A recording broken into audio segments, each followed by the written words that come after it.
Hey everyone, I'm Liz Ferry and I'd like to welcome you to the next episode of my Crochet Lessons series. In this episode, we'll be going over in detail the process of making a slip knot. Most crochet patterns can be started with a slip knot, so it's a good starting point if you have no idea how to crochet. There's a lot of ways you can make a slip knot. I'm just going to show you how I make mine. If you want to see my full video on what you'll need to begin crocheting, check out my crochet materials list video. For this lesson, you'll really just need yarn.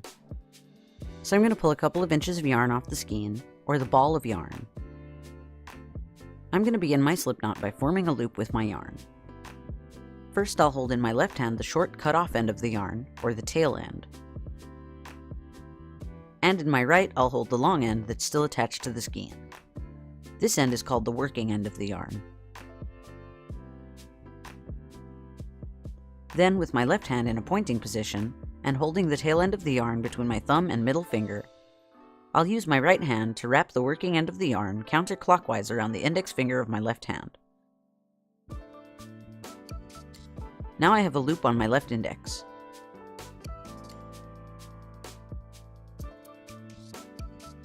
So next I'm going to pull a loop of the tail end of the yarn through the loop on my index finger.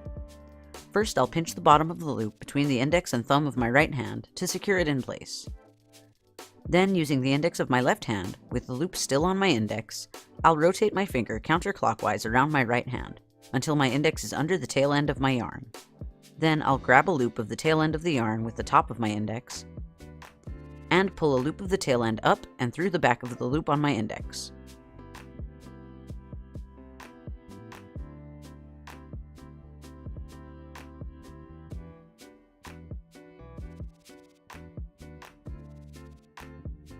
Then I'll pull on the working end of the yarn to tighten the knot.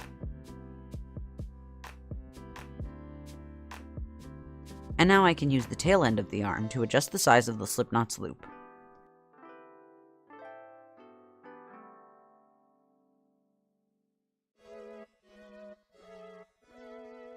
So now let's do that again to review the process. First, hold the working end in your right hand and the tail end in your left hand.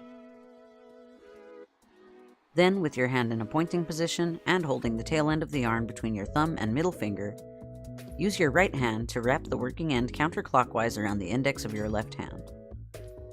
And pinch the bottom of the loop between your right index and thumb to secure it in place. Next, using the index of your left hand, with the loop still on the index, rotate your finger under the tail end, grab a loop with the top of your index, and pull a loop of the tail end up and through the back of the loop on your index.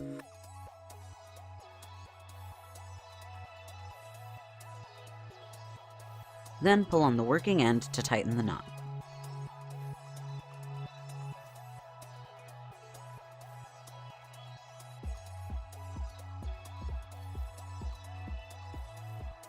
A slip knot gives you a foundation to begin your work. It's a versatile technique that can be used to work in rows or in the round. Check out my crochet chain tutorial to learn more on using this technique to create rows of stitches,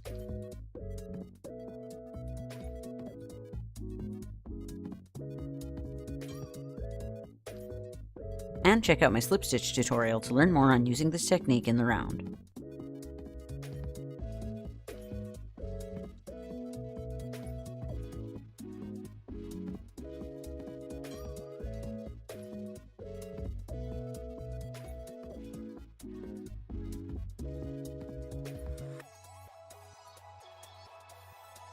I hope you found this video helpful. If you did, give it a like and share it on social media. And if you'd really like to help out the channel, you can donate to my Patreon.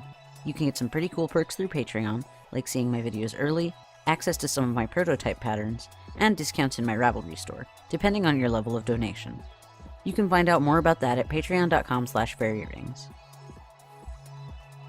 You could also subscribe and click the bell icon so that you don't miss the next episode of this series when it comes out. Thanks so much for watching, and I'll see you all next time. Bye!